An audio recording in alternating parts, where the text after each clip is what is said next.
ठीक है रही बख्श वॾी महिरबानी वहाँ तफ़सील ना नाज़िन कोरंगी जे अवाम बि पेट्रोल शेन में इज़ाफ़े के रद्द करे छॾियो आहे। इन हवाले सां धरती टीवी जे रिपोर्टर कोरंगी जे अवाम सां ॻाल्हि ॿोल कई आहे। छो तव्हां ॾेखारियो। जी वफ़ाक़ी हुकूमत पारां पेट्रोल ऐं डीज़ल जे अघनि में घाटे तौरु इज़ाफ़े खां पोइ वापारी तबिको तोड़े ट्रांसपोर्ट या आम शहरी जेको आहे ख़ासि तौर ते विचोलो तबिको सख़्तु हैरान ऐं परेशान नज़र अची रहियो आहे। पेट्रोल जा अघ वधण खां पोइ जेको आहे अवाम जेको आहे उहो जेको आहे सड़कुनि ते निकिरी आयो आहे, जॾहिं त अवाम जेको आहे पहिरियों ई घाटे तौरु महांगाईअ खे मुंहुं ॾेई रहियो आहे। वधीक मथां वरी पेट्रोल जा अघ वधण खां पोइ जेको आहे उहा हर शइ महांगी थी वञे थी। हिन वक़्तु असां मौजूदु आहियूं कोरंगी जे हिकु पेट्रोल पंप ते, जिते अवाम जेको आहे उहो पंहिंजी गाॾियुनि में पेट्रोल भराए रहियो आहे। अचो त अवाम सां ॻाल्हि ॿोल करियूं त हू इन्हनि पेट्रोल जे नवनि अघनि खे कीअं था ॾिसनि। पेट्रोल सर इतना महंगा हो गया, अभी आप देख रहे हो पहले पेट्रोल पंपों पर रश कितना होता था कि पेट्रोल डलवाने के लिए लाइन लगानी। अब आप जिस भी पंप पे चले जाएं ये हालात हैं, लोगों के पास खाने के पैसे नहीं है तो पेट्रोल किधर से।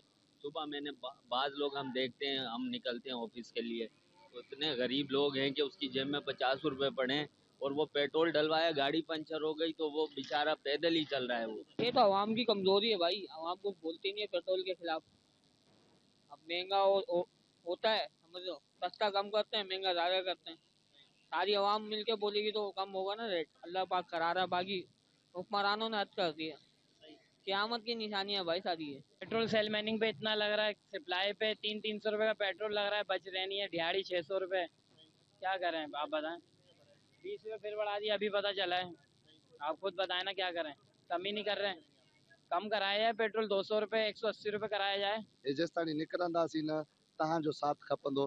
असांखे अवाम असांजी सिंधीअ मां हथ जोड़े पंहिंजे सिंधी माण्हुनि खे चवंदुसि ॿाहिरि निकिरो, अचो अॼु हिन ज़ुल्म जे ख़िलाफ़ निकिरो।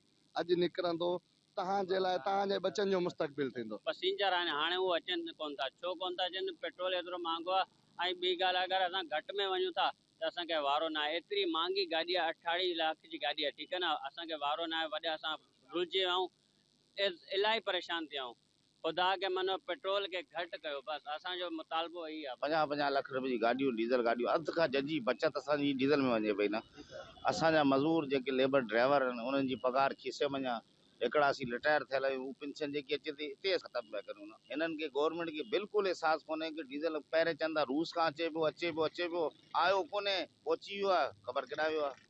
जो अवाम वञे त काॾे वञे, अवाम एतिरो परेशान आहे जो पंहिंजो पाण खे फाही ॾियण लाइ तयार आहे। उन्हनि जा बच्चा काॾे वञनि, अवाम जा बच्चा काॾे वञनि, हुकूमत खे को बि एहसासु कोन्हे त छा करे छा न करे। ट्रांसपोर्टरनि तौरु आम शहरनि वफ़ाक़ी हुकूमत पारां तेल जे वधायल अघनि खे रद्द करे छॾियो आहे, जॾहिं त अवाम जो चवणु आहे त महांगाई जेका आहे पहिरियों घाटे तौरु महांगाई आहे, बहितर जेको आहे पेट्रोल जा अघ वधाए अवाम खे परेशान कयो पियो वञे। हिननि मुतालबो कयो आहे त पेट्रोल जा अघ घटाए महांगाई ते कंट्रोल कयो वञे। कैमरामैन सफ़दर सां गॾु निज़ामुद्दीन भुट्टो, धरती टीवी न्यूज़, कोरंगी, कराची।